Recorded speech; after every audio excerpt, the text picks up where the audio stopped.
just before we start the show, I want to take an opportunity to invite you to join me for the Podfluence Weekly newsletter, which is available both on LinkedIn and through the official newsletter channel. Now, if you are on LinkedIn and it's easier for you to follow there, then please just click on the link in the show notes, which will take you straight to Podfluence on LinkedIn, where you can subscribe for free and get weekly updates on Podfluence articles as well as episodes.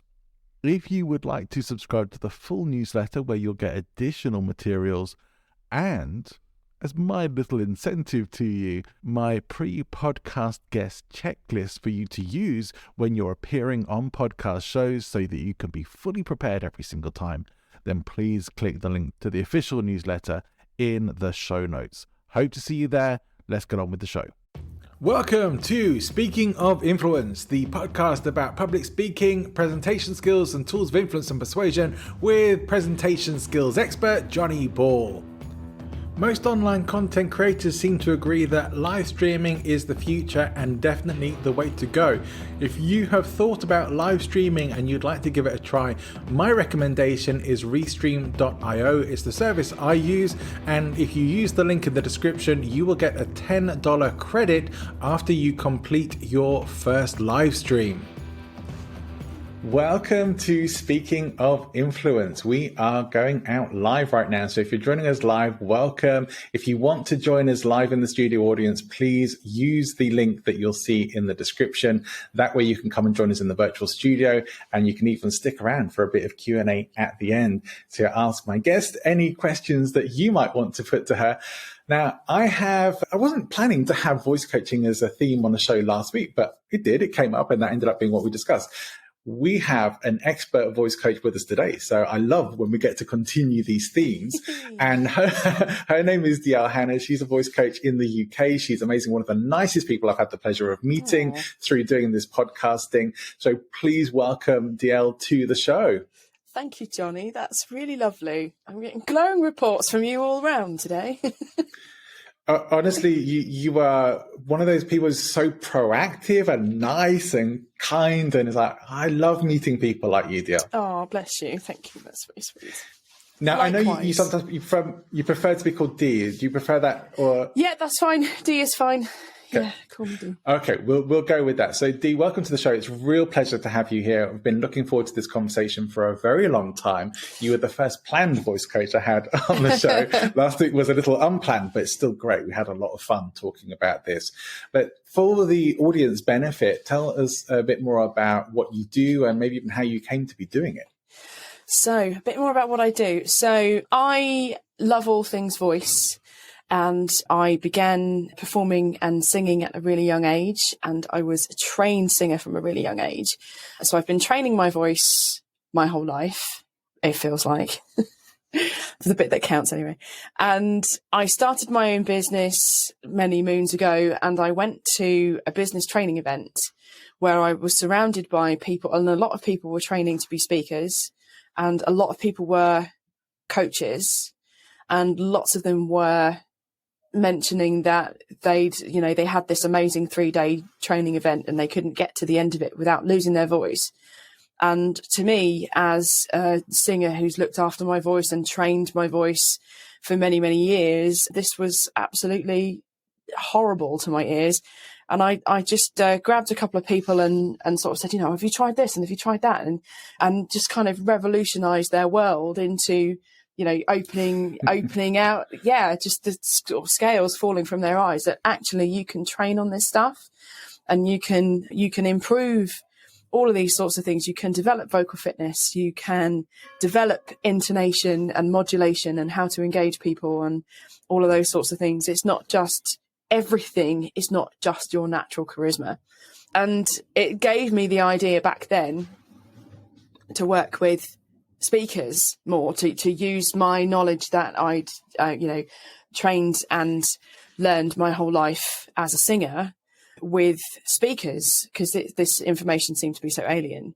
And then life took over, and I have worked a little bit with people on and off over the years. And then about 5 years ago, Chris and I built our own studio. It's a lovely studio here. And started producing audiobooks, which is a medium that I've always loved. And and we were working with a lot of business authors, and it is my belief that if you have a message, then the best voice to deliver that message is yours. So rather than take the voiceover work, which is what I had done, which is what I would have done previously, I then found myself turning my hand to coaching people to get studio ready to voice their own audiobooks. And I just think it's a much, much more powerful product if the author themselves can be the one who's narrating it. So that's sort of my journey with speakers. And then, the delights of lockdown meant that it gave me the time to actually develop some specific programs for speakers. So it's much more tailored towards, rather than sort of, giving you singing exercises and tacking on things that you might do with someone who sings as well as speaks or whatever. It is 100% tailored towards speakers. So yeah, in a nutshell, that's sort of how we came to be where we are. That's great. I think I might want to ask you a bit more about the audiobook stuff a bit later on in our conversation, but that's not where I want to start. I want to start where one of the things I know as a speaker, not as a singer, so people who've heard me sing will know why that's the case, but as a speaker, most speakers, and I've been guilty of this myself very much, do not really look after their instrument, their voices particularly well, and don't really do workouts, warm-ups, or any real work on their voices to improve the quality or sound of the voice. Now, a lot of my speaking work is doing the podcast, and I will admit I haven't done any, other than speaking to people, I haven't done any warm-ups or any preparation for the show. Do you find that's very common? People just don't really do a lot to take care of their voice. Absolutely. I'm just going to say I'm just going to interject myself. I'm actually a very approachable, down-to-earth, candid coach, but I am and very understanding about the pressures of life in general. I am going to say, though, we are shocking on this front. Even people who do know don't do it.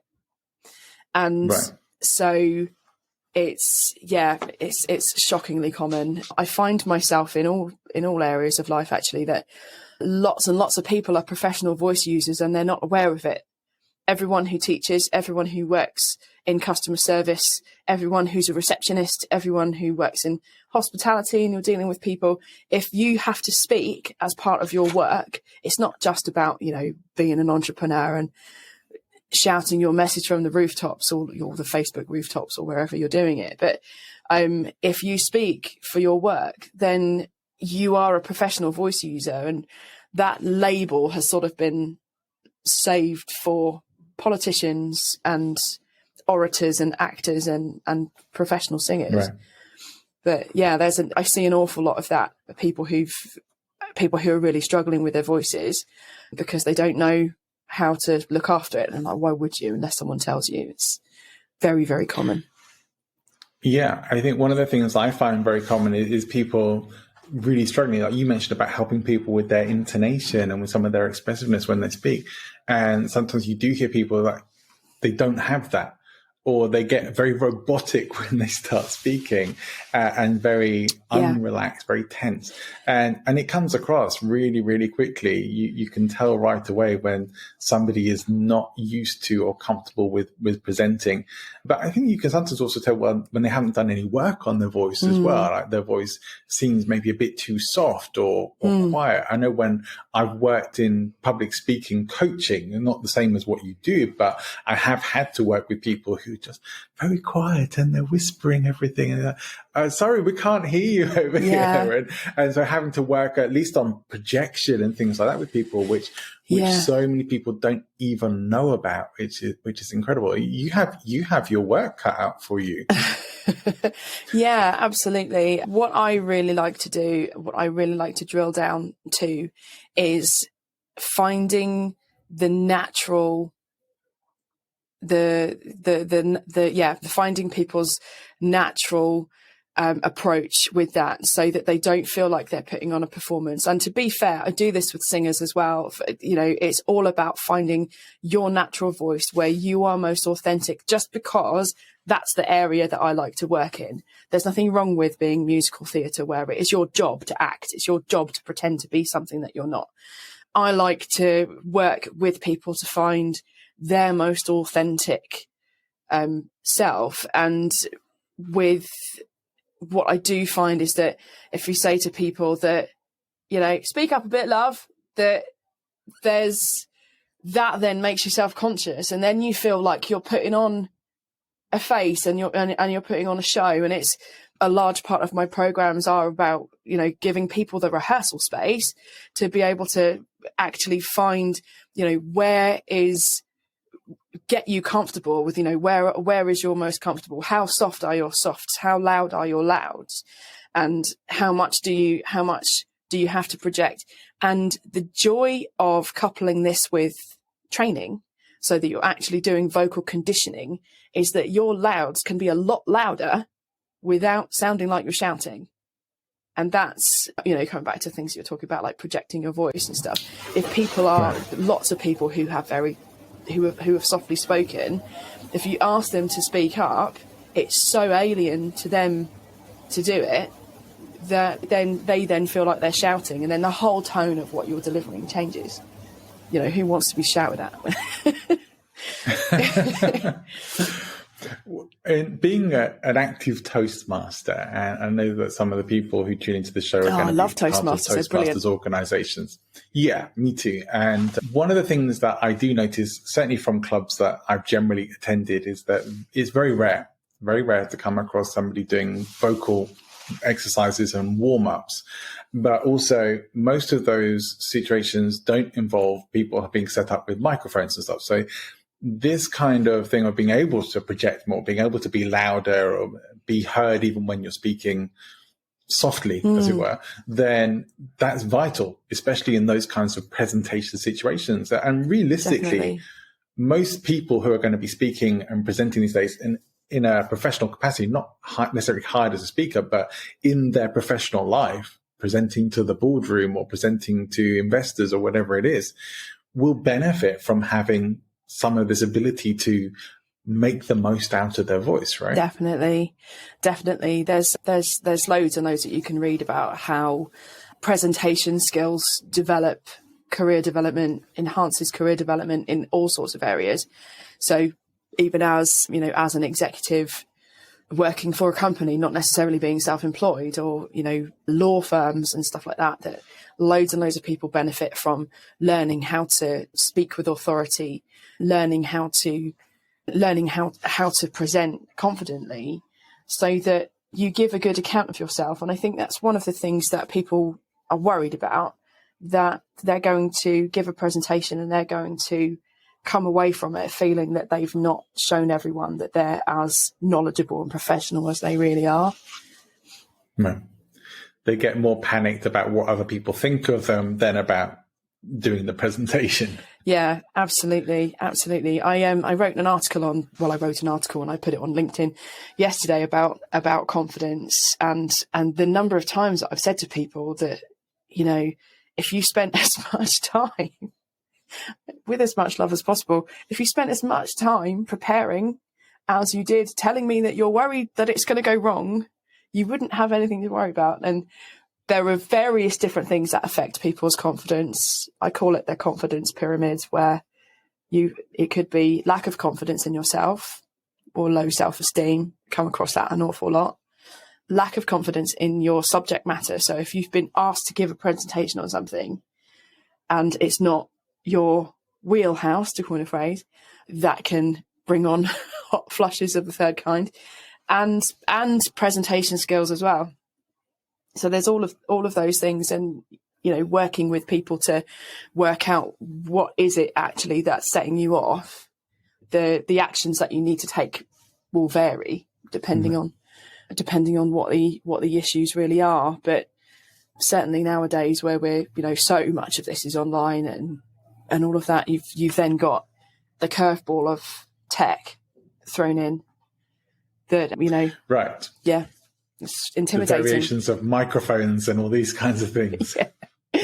Yeah, absolutely. Yeah, which makes a huge difference. It really does. And we were chatting about this last time we spoke, didn't we? And that good sound, and obviously having the studio as well, I do have experience in working with how to get good sound as well. And it's a combination of vocal technique and delivery, the right microphone, and the treatment of your room as well. So as you can see, I'm in an acoustically treated room, which means that I can be a long way from my microphone, which is down here. I haven't got to be right on top of it, which gives me space to work. And that's just what I like to do. You know, other people prefer to have a head mic or whatever. And depending on your content, there are loads and loads of different solutions, but just going out and spending $500 on a microphone is not necessarily going to fix it if you don't know. Yeah. You know, if you don't have those other pieces in place. Yeah. Yeah, I think my microphone was around the €100, £100 sort of mark, and I think it does okay. It's a Blue Yeti microphone, and you can get reasonable sound quality from it. Yeah. But it's just one of those things that at some point I probably will upgrade my microphones, but whilst this is doing a great job and whilst I'm working the show with a budget, then this is going to do very well for the meantime. Yeah. You don't have to necessarily get, like you say, the most expensive bits of kit. Absolutely. And there are some great microphones out there that you can get for round about that sort of price.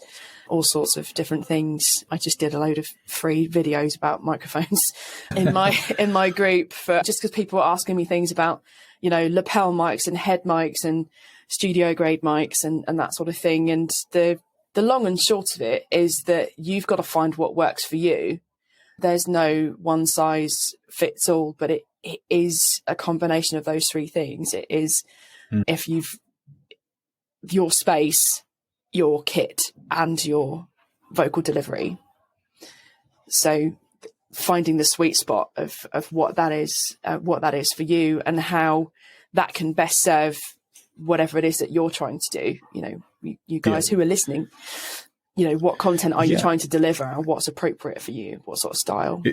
It's not necessarily that you have to transform a room of your home into a sound studio. It's there are ways of improving your audio quality and at least getting it good enough that it's not going to sound horrific when you put out audio or video content. Yeah, absolutely. Would you like me to speak on that a little bit? I would. With some tips.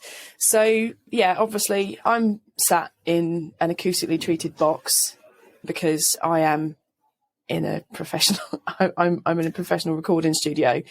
I'm not always in a professional recording studio, and there are loads of things that you can do to improve your sound. So things to be aware of are stuff like hard surfaces and high ceilings. I think we talked about that last time, didn't we? Yeah. And if you are getting a lot of reflections, so if you're sat in front of, if you've got a window behind you or something hard surfaces around you, you're going to get more reflections of sound, which can make it more difficult for you to be heard well. You can do all sorts of things. Voice studios all over the world have built vocal booths with mattresses and soft things, but you can hang blankets, you can close the curtains if you're in front of the window so that you've got something soft behind you, nice soft wall hanging. When we have audiobook recordings in, we put bean bags all around their feet and things so that the excess sound is being absorbed. I promise I don't get paid to promote these, but I spoke to you about this. I know. I bought mine. I have it. For those who are Johnny on video here, you can see it just about on the video. You're using there. it. Great. Yeah, I'm using it right now. This is called an eyeball, and this is something that goes over your mic. So rather than treating your room, you can pop this over the mic, and it does a lot of those. It serves a lot of those purposes of acoustic treatment. I believe this is around $30. So depending on where you live, I think you may have had some importing issues, didn't you? Yes, thank you, Brexit. The import to Spain ended up costing me about the same as the actual kit. Yeah, that is a shame. But compared to, I did try and find some ways around it, but there was no getting around it. However, I have been using it since the day it arrived, and I have noticed significant improvement in my audio quality. There you go, little tip there. That's great. I'm really glad. Yeah. Very worthwhile. Yeah, brilliant. Yeah. It's really, really easy to use. If you do live on the continent, you can try Thomann, THOMANN, I think. They're based in Germany, and they're really good for gear. But I think you got that from Studio Spares, didn't you? So can give that a go. Or if you happen to be visiting the UK, get it there. Get it delivered to you while you're visiting. Which was going to be another potential option, but I didn't want to wait that long. I have to be honest about that. Yeah, that's true. I'm glad you found it useful anyway. And even at double the price, it's a really user-friendly, easy, cost-effective way of improving your sound, regardless of what room you're in. So if you are finding that you're getting lots of echo or whatever, that it saves you, if you're not really sure what you're doing, just randomly putting coats and blankets in places to see if that helps, or trying to record in the wardrobe, which I have people do as well. Yeah, there's traditionally you would make baffles in the studio, so you've got it's like a mattress on wheels, and you just move it around so that it's in the right place. But I think people in the offices that I work in might get a bit suspicious if I wheel in a mattress one of these days. But at best they'll think I'm moving in. At worst, for goodness sake. No, I'm not sleeping here. I'm not. Oh, honestly, I go home at nights, which I think they already think I don't. But that's great. So, some great tips. I'd like to come on to talking to you about what you do with your clients. Like if someone comes to you, and I'm guessing you probably have some people who've never done any kind of vocal training before. Yeah. Where do you start with people? So the first thing I do is sit down with them and talk to them about what it is that they're, where are you and where do you want to be, basically, and talk to them about what experience they've got and what format are they trying to deliver in at the moment. So people, and I have all kinds of people like healers who are delivering online now and that sort of thing. So first of all, let's just take a temperature of where are you and get a handle on what the various issues are. So for some people, if they're leaving corporate and they're starting their own business, they'll have some presentation skills, but stepping out into a new space where they're being themselves for the first time is a bit of an issue. So it works on vocal training is one element of it. But the first thing I do is sit down with them and work out what it is that they want to do and what they feel the issues are before I start telling them, well, you need to do this and you need to do that. If I came to you then as your client, where would you start with someone like me? So first of all, I'd ask you, what are you looking to get out of it? So what would you be looking to get out of it? Oh, I want to sound more like Sir Patrick Stewart on my podcast. Okay. And how different do you feel you are from Sir Patrick Stewart at the moment? I think I'm on my way. So I think there are times when I sound a little bit like him. I get some of that resonance in my voice. So you're looking for, you want to develop a richer, deeper, resonant sound in your voice? Yeah, I'm looking perhaps to have that. I do a lot of public speaking. So, I mean, I'm kind of messing a bit, but I do a lot of public speaking. And my goal is to sound more like a leader, to sound like I have a great confidence in my voice, that I project well, that I have a resonance and power to what I say that puts me in that authority position. Yeah. Lovely. So there are a variety of things. There are a variety of vocal exercises that we can do, and presentation exercises. So if we're talking about resonance and just the physical sound to start with, there are exercises that I would do with you to get you to work on modulation, so pitch and tone. And variety is the spice of life. It's working out where are you and where are the edges for you at the moment with that. Where is the lowest pitch in your voice where you're comfortable speaking, and before it starts to sound like we've gone a bit too far. Yeah. So it's sort of working out how low can we go, and then and then there are all kinds of ways to exercise that with dynamic and louds and softs and that kind of thing. Sorry, go on. I was going to ask if we could do an exercise now that people watching or listening can join in with. Yeah, sure. So I'm just going to make a little note to myself, as I would. So I'm going to, with the next exercise I was just about to tell you about, let's do it together. So imagine the stage in your mind of where you're presenting, and this doesn't matter whether it's real or not. Picture somewhere that you can remember, that will come to you easily.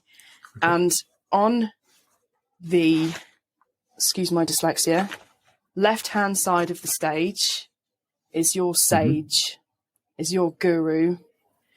And think yogi, think ancient wisdom, think deep inner peace, and that is on the left hand side of the stage. On the right hand side of the stage is your warrior. This is your power, projection, maybe a little bit of anger. This is where you throw rocks at things. This is where you shout down all of the things all of the myths surrounding whatever the work it is that you do. There are always people who've said a load of stuff that's not true. And the extreme of that is on the other side of the stage. Okay. So if you're happy to do this with me for now, close your eyes if it helps. And okay, I will. Come over to the left-hand side of the stage with me. And we're going to find Johnny's sage. We're going to find your guru. So forget words for a minute. I want you to communicate with me with the tone of your voice. So the way that you say something is every bit as important, if not more so, than the actual words you choose. So we're just going to count from 1 to 11. And we're going to stay on the left-hand side of the stage, and we're going to do this as the sage. So if you want to start, let's just do 1, 2, 3 to start with. So, okay. So over to you. 1, 2, 3. Lovely. Now imagine we've just done some meditation, and we've done a little bit of yoga, if that's your thing. And sure. Wind up the calm and the peacefulness, and do 3, 4, 5. 3, 4, 5. Lovely. Now let's turn down the volume so we're just above a whisper, and try 5, 6, 7. 5, 6, 7. That's really nice. So let's stay there, and let's try 7, 8, 9 with that at that same level. 7, 8, 9. Now 9, 10, 11. 9, 10, 11.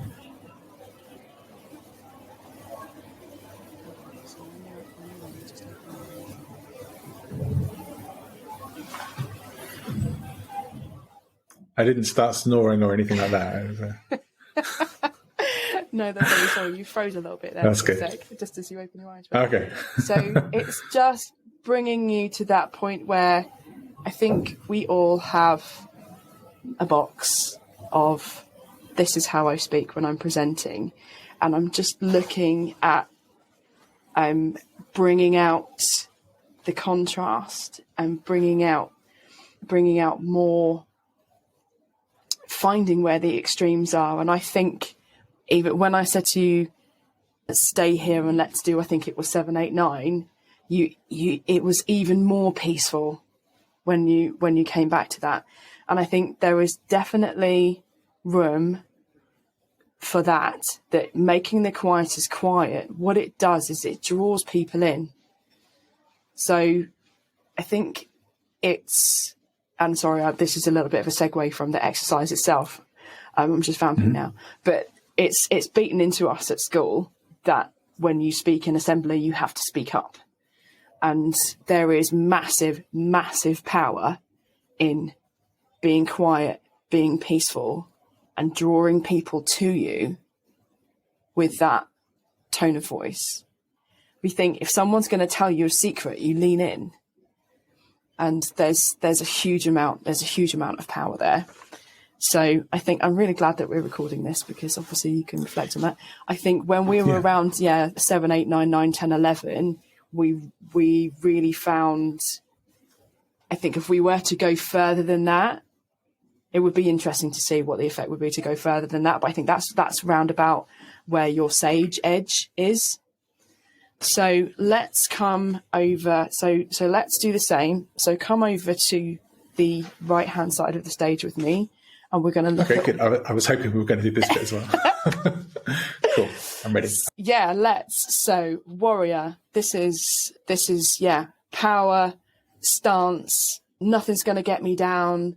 And if there, for those of you who have any kind of spunky anger in your brand, then you can bring in a little bit of that over here at the warrior. Obviously, I don't think it's ever constructive to point and swear and call names and things like that. But let's not do that today. Let's not today. But okay, so for warrior, let's do the same thing. So channel your inner warrior and think about the fights that you want to fight with your business and the ground that you want to stand in and the area that you want to own. And let's fight for it with 1, 2, 3. So whenever you're ready. 1, 2, 3. Excellent. Okay.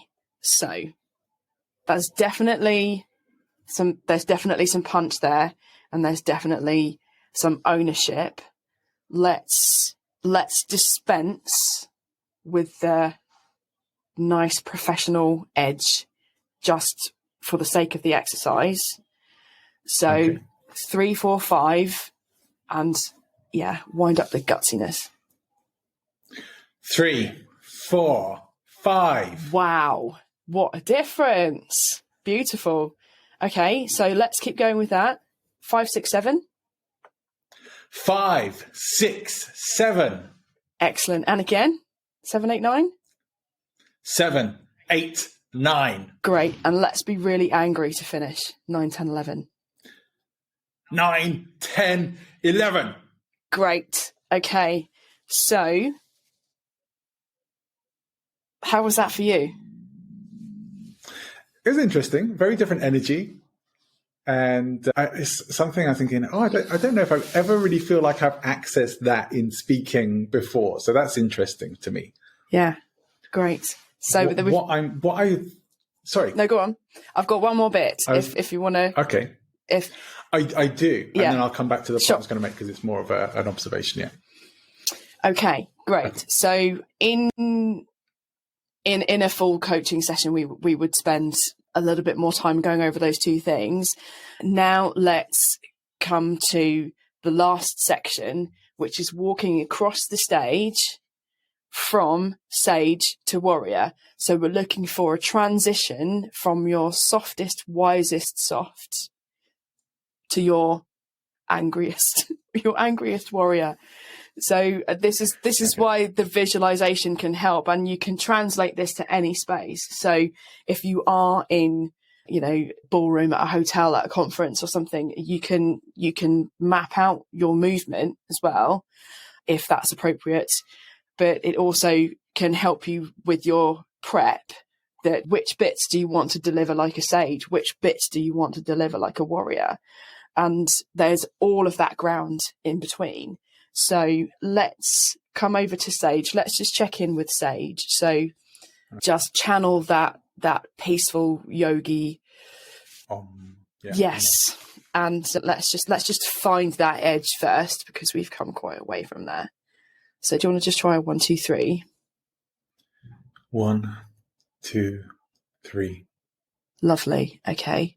And when you did that before, you did it a lot slower. So let's try that. I really like the tone. Let's try it again with that peaceful space in between the numbers. Try 1, 2, 3 again. 1, 2, 3. Lovely. Okay, so let's call that our starting point. And then we're going to walk across the stage. So 1 is full sage. 11 is full warrior.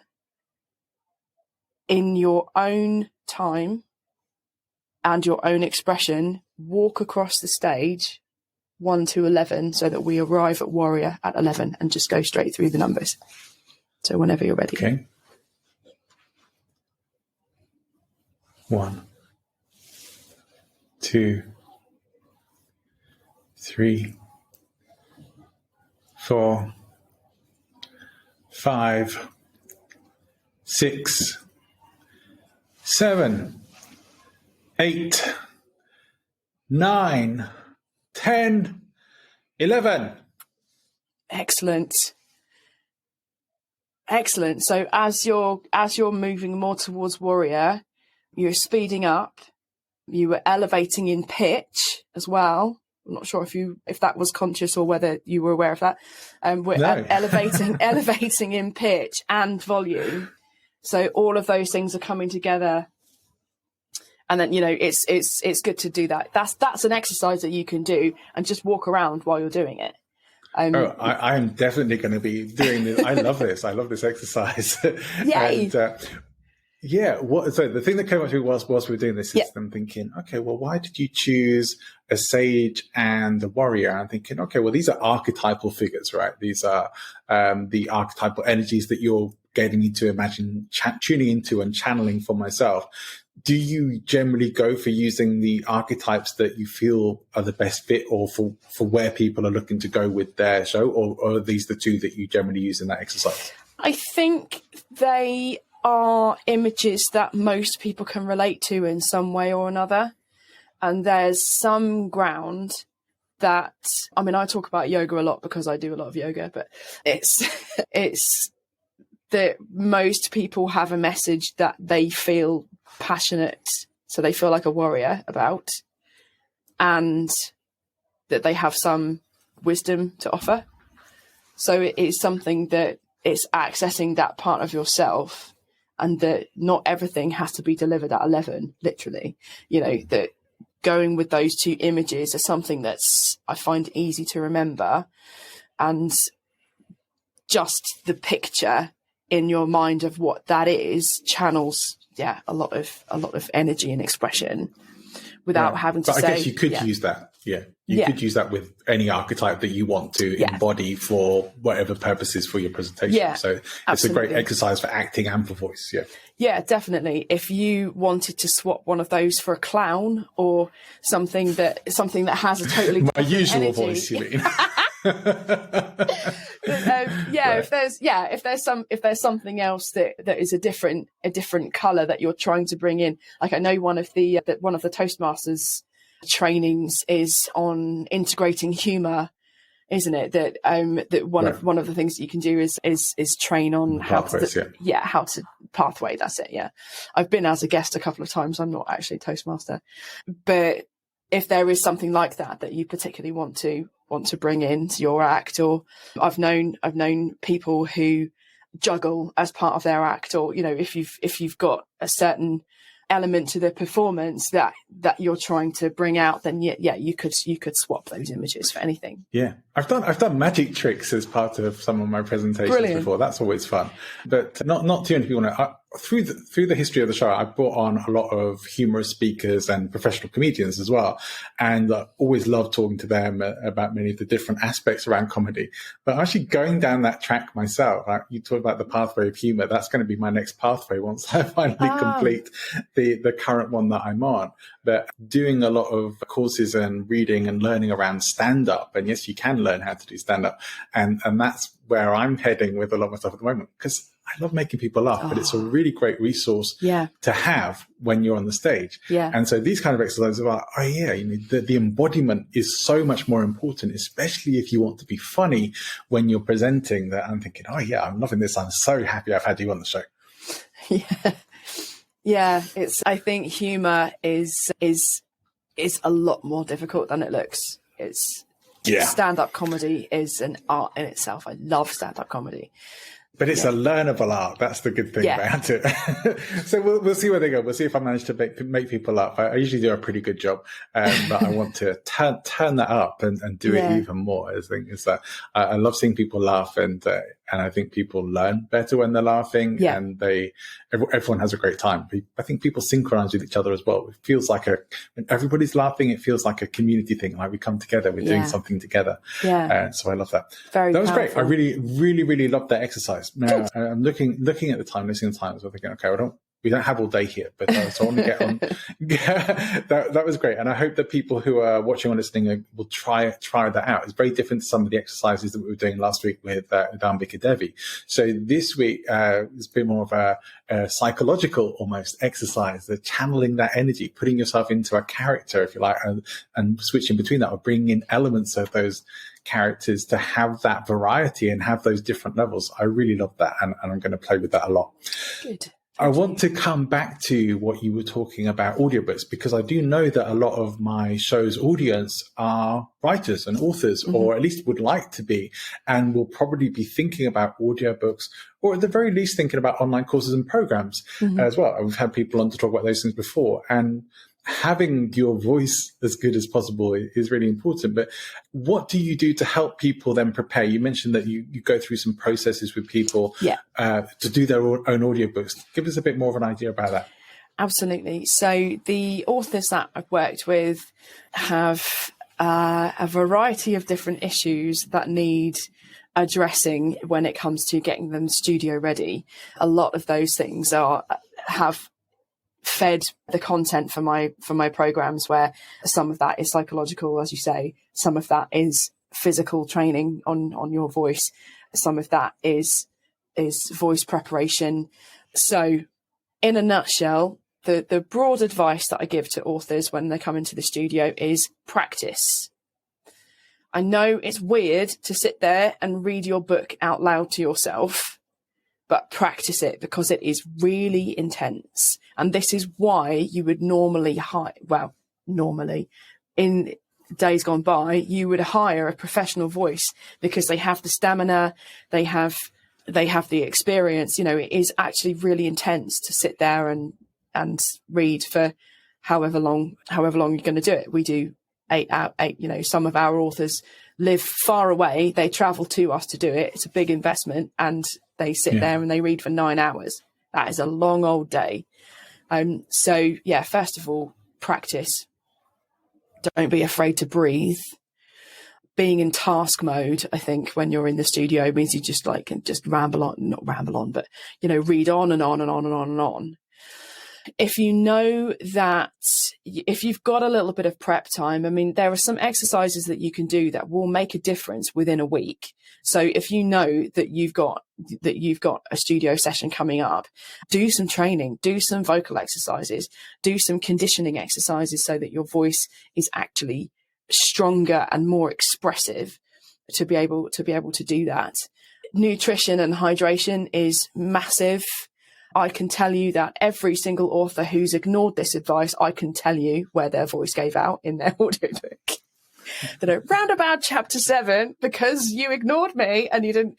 Having 4 coffees in the morning is really not going to help. And when you're drinking it, you think it's not going to make any difference, and it will, believe me. Dehydration makes a massive difference to your voice. So here's one of my best pieces of information. It takes up to 4 hours for the water that you drink to systemically hydrate your vocal cords. When you drink water, it doesn't go anywhere near your vocal cords. If it did, you would drown, because that goes down to your lungs. Good to know, yeah. Your vocal cords are over your windpipe, not over your stomach, right? So it takes up to 4 hours for the water that you drink to systemically hydrate your vocal cords. Believe me that when you are well hydrated, everything sounds sexier, everything is easier. You will have more expression and stamina. It also helps you concentrate a lot better if you're well hydrated. So as far as caffeine goes, I would say, and believe me, I love a coffee and I am an absolute tea bag, but I know that it really makes a massive difference to the quality of the sound. Sorry, this is really gross. A lot of vocal coaching is talking about phlegm. There are loads and loads of different types of phlegm. And when you drink coffee or when you're dehydrated, you get that thick, claggy sort of phlegm where you just want to clear your throat all the time. Even if you can manage to speak without clearing your throat, it sounds like you need to. So your listeners are then listening to this gravelly sort of voice that sounds like, oh God, will you just cough? Will you just cough? So to retain some of the richness of the tone is hydrate, hydrate, hydrate. As you can tell, this is one of my warrior subjects. This is one of the things that it's so simple and it makes such a massive difference. Drink whatever caffeine you need to in the morning. Voice work or not, yeah. Drink whatever caffeine you need to in the morning so you haven't got a headache. And then water, water, water, water, water. If you need to stop so that you can go to the bathroom, you absolutely can. That's fine. So yeah, I could go on, but I don't know. And I think that's great. I think drinking more water is probably good advice for most of us, regardless, right? Dee, are we back? Do we have audio? Yes. No. Oh no. Okay. Well, we may have to wrap things up here then. And well, I don't really know what to do other than that. So if you do have questions for Dee, we'll set up another time for the Q&A. Unfortunately, we're not going to be able to do it now, and we'll wrap up the show another time. And we'll end the live stream. That I will say, although she can't hear me, thank you, Dee, and thank you for everything you shared.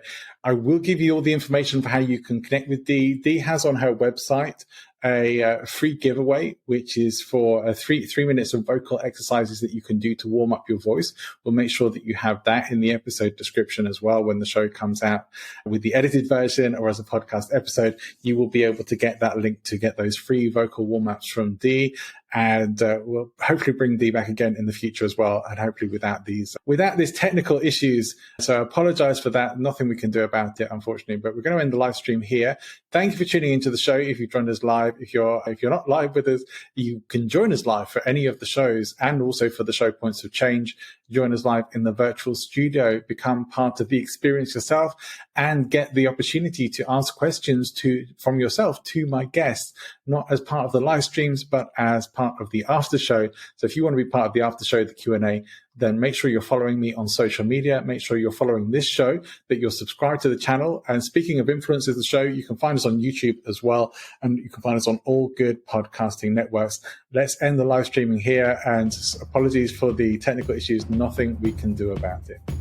Thanks for tuning in. I hope you've enjoyed the show. Despite our technical issues, please remember to subscribe. And whilst you're here, why not pop over to presentinfluence.com and grab yourself a free copy of the last minute presentation checklist. It might just save your butt someday.